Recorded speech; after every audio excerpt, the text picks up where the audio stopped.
Oh.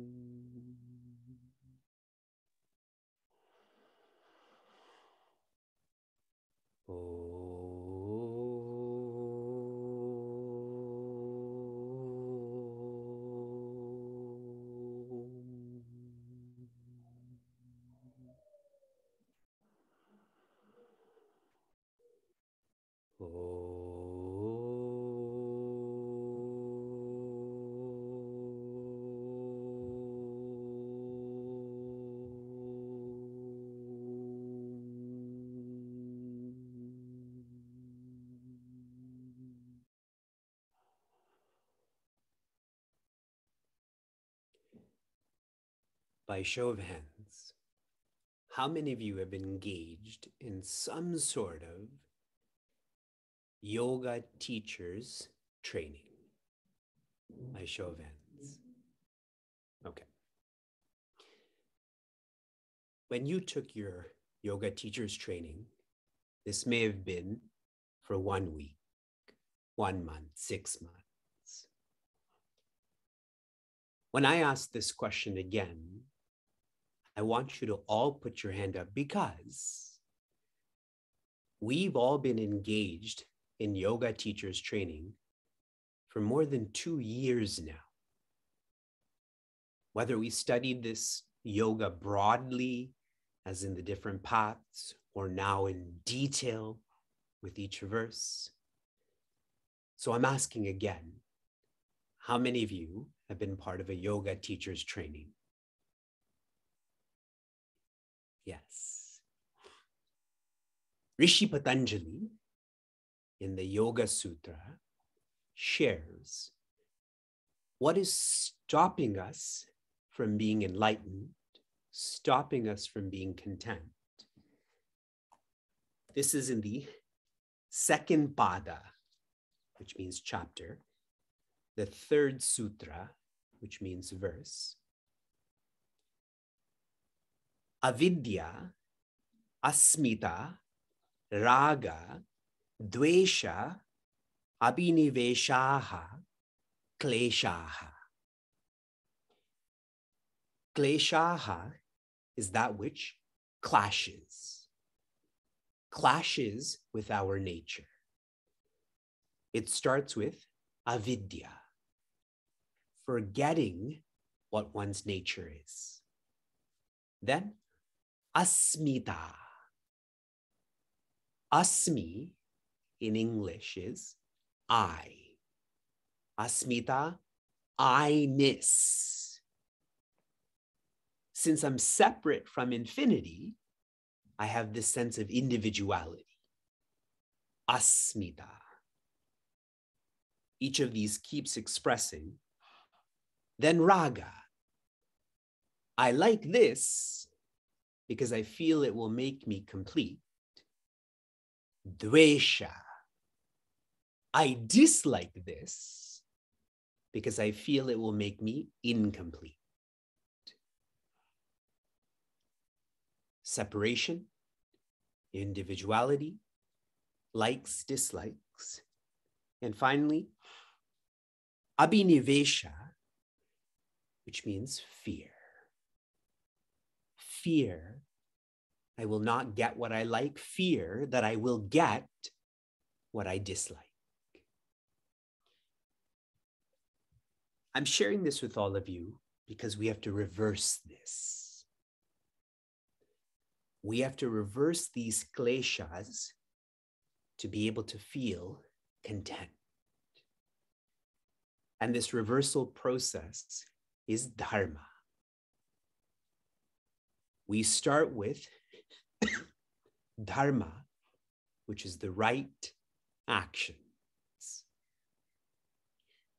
The right actions nurture purity. The more pure we are, the less afraid we are. Just think of the last time you bought something valuable like gold. If you were clear about the purity of this gold, you were ready to pay more, less afraid of it. This is to evolve to Sat Dharma. It is the right actions, but they're refined now. There's remembrance, there's generosity, there's commitment, there's support in these actions. This nurtures humility. More deep than purity is humility. And this has to be more intensified to bhagavata dharma. Bhagavata dharma is not a refined dharma. It is this dharma where you release all of the sense of individuality, all of the sense of separation. This nurtures surrender. You start with the right actions, you refine the right actions, then you release the right actions, that I'm not the deserver, I'm not the doer. Purity, humility, surrender. This is beautifully shared in Srimad Bhagavatam. I'm going to read to you the verse on what Bhagavata Dharma is specifically. Many of you know this, but there are some changes. Kayena vacha manasendriyeva buddhyatmana va anusrita swabhavat. Anusrita swabhavat karoti yadyat sakalam parasmai narayanayeti samarpayetat. Samarpayetat. I highlighted those differences. In English, what this means is, first, all you do unconditionally is for the divine. Divinity has many synonyms: God, Bhagwan, Ishta Devata, original parent, whatever is close to you. What you do is to evolve to what you are. From do to are.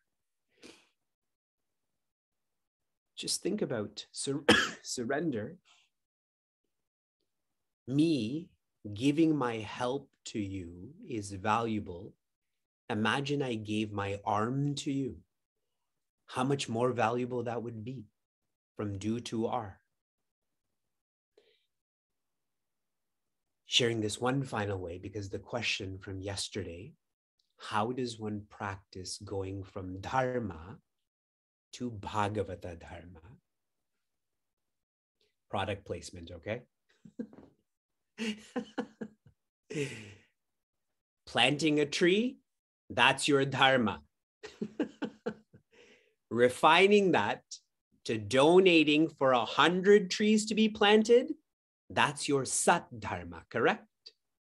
Right actions, then more generosity.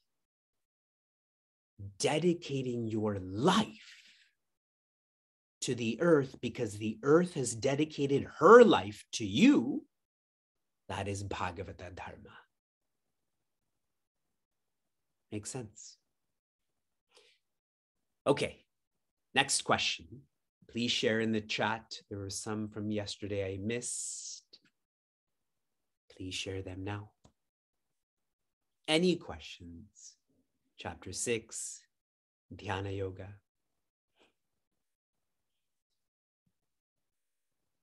The first question was from London. The second question is coming from Chantilly. Hari Om Vivekji. When inquiring into the intellect, what sort of questions should I be asking? And should I also be seeking an answer from the intellect when inquiring? The difference between enquiry with an E and inquiry with an I, inquiry is functional. What route will I take to drop the children off at school because of traffic? I'm inquiring about functional matters. We do that all day. Inquiry is trying to understand that which is fundamental. As an example, inquiry, what am I thinking about right now? Inquiry, how is it that I even can think? How do I know my thoughts? It's so much more subtle, correct? And that's why I shared a quality of the mind that is required to be able to contemplate is to be reflective. When Vivek says there is a difference between living and life, can you catch that? Can you understand the difference between the verb and the noun? Inquiry, we do this with English or language. Inquiry, can you do this with you? And should you be trying to find an answer? In Sat Dharma, one of the practices is pratignya, to follow through. With inquiry, you're asking questions like, am I happy? Where am I going to go when I die? Like Prince Arjuna's questions. You keep on following through with that inquiry until the question dissolves. This is not about the answers, it is about stilling the intellect. Our intellect is so habituated in causation hunting. Cause, effect, cause, effect, cause, effect. Inquiring is a way of changing what this intellect is used to. So it becomes still. You disidentify from it. Coming from Baltimore. Hari Om Shri Guru. To prepare for contemplation, we must practice acting without doership. What does this look like in practice? A few practices. One, and I shared this in parenting culture yesterday. We had a lovely satsang yesterday. I'd shared that parenting is training in loving. Training in loving. And parents try hard to love, but what happens is it's too hard for them, so that love devolves to attachment. One who's attached is always trying to get. The purpose of that relationship is, what do I get? How do I benefit? Love is, what can I give? How can the other person benefit? So one way to dismantle doership is to be a giver. And I had shared that yesterday. We should give so regularly that we stop thinking that we are the giver. What am I giving? Who is giving?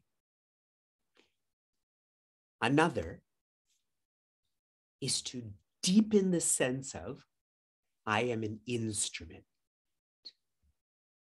I am a sevaka, a sevika. I am a part. Acknowledging that there has to be a whole. In which case, my sense of whoever I am is put into place then, correct? Otherwise, I feel I am the whole. But if you're clear that you are a part, then you're also clearer about the whole. There's less of a sense of doership. Shri Krishna will tell Prince Arjuna in chapter 11, Nimitta matram bhava savyasachi. Savyasachi means the one who has no weaknesses. Prince Arjuna is as dexterous with his right hand as with his left hand. That's amazing. And Shri Krishna consciously chose that name, saying, you are amazing, but still you are only an instrument, my instrument. So we can go on about how amazing we are, but the source of that amazingness is Shri Krishna. Okay, so those are a couple of practices. Last for now, further questions can be copied. Hariom Vivekji, pranams from Bharat. Bharat is India. With great difficulty, I moved away from multitasking to unitasking. Now at work, I'm struggling as I'm expected to multitask. Be in meeting, reply to Slack messages, read emails, all at the same time. If I don't end up multitasking, I am spending unrealistic hours working. I'm struggling with this. Please guide me here. Highest perspective, quit. The purpose of your life is not to make money. Why jeopardize the potential to be independently joyous so that you can drive a nicer car and have a nicer kitchen and go on a nicer vacation? That is a poor trade-off. And I know the questioner who's from Toronto is understanding the right spirit of this. Purpose of your life is to nurture your mind to become balanced, focused, reflective. The words I shared in parenting culture yesterday, the purpose of being a parent is to nurture daya, compassion for those who are younger, maitri, friendliness with those who are the same age, and prashraya, which is respect for those who are older. The purpose of parenting is not to make your kids get an MBA. The purpose of parenting is not for your children to have homes where you can live in. That's all going to die when you die and when they die. But these virtues, which we've in detail studied, will continue on. That is great parenting. So that is my higher perspective. No compromise. The lower perspective is, if at work you have to wear a certain costume and play a certain role, then do it. Multitask at work. As soon as you're finished work, insulate that. Put a barrier around that you're coming back to unitasking. Okay? That will help you fulfill this dharma at the same time, not weakening your equipment so that you can contemplate, so that you can be content. I have shared this with all of you many times.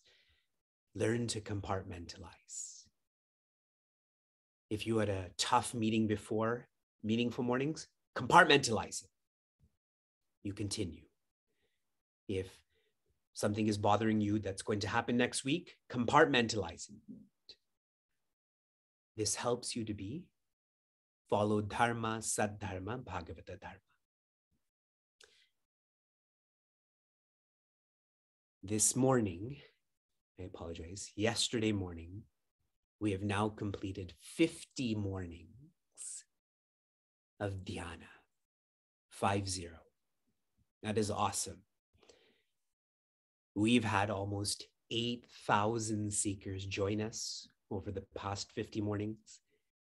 These 8,000 seekers have contemplated for almost 2,000 hours.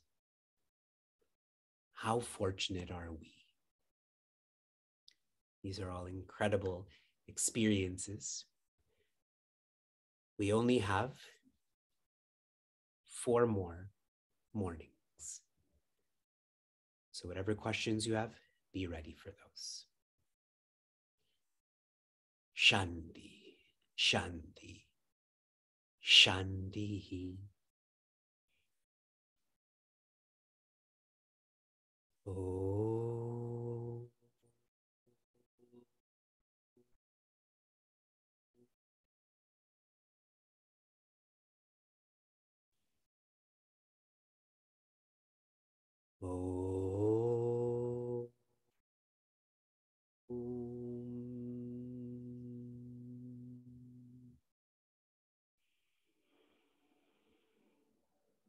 Oh.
Be.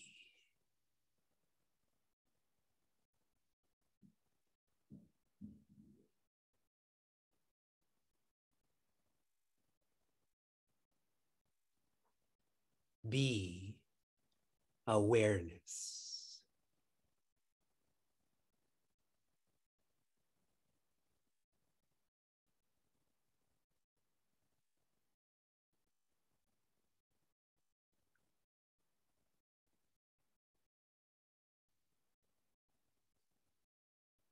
Awareness is indicated by the fourth, turiya.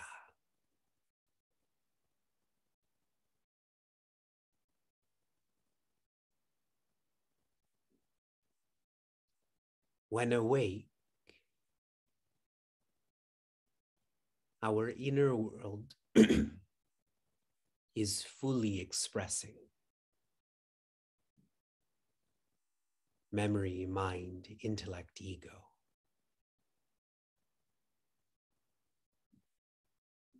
That's the first. When dreaming, our inner world is half expressing. That's the second.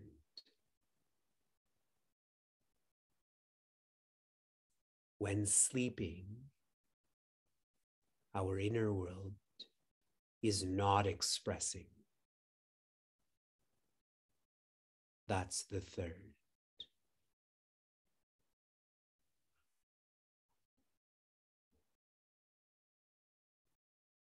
In the waking, awareness is shining on this full expression. In dreaming, awareness is shining on the half expression.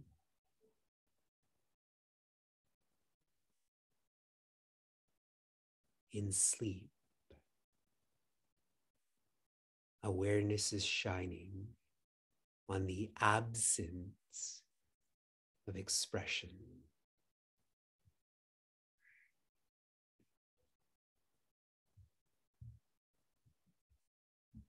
Awareness is illuminating the nothingness.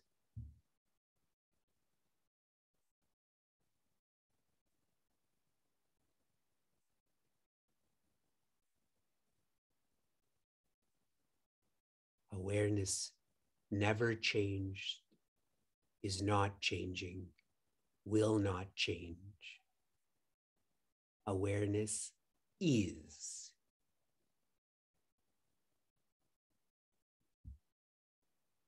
Be awareness.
Whether you like it or not, whether you know it or not, whether you're identified with it or not, your nature is awareness. You are awareness.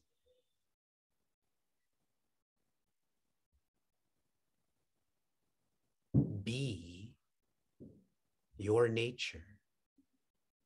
Be who you are.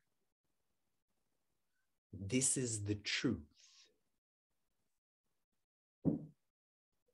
Om Tat Sat.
Shanti.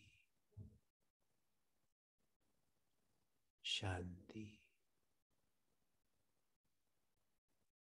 Shanti.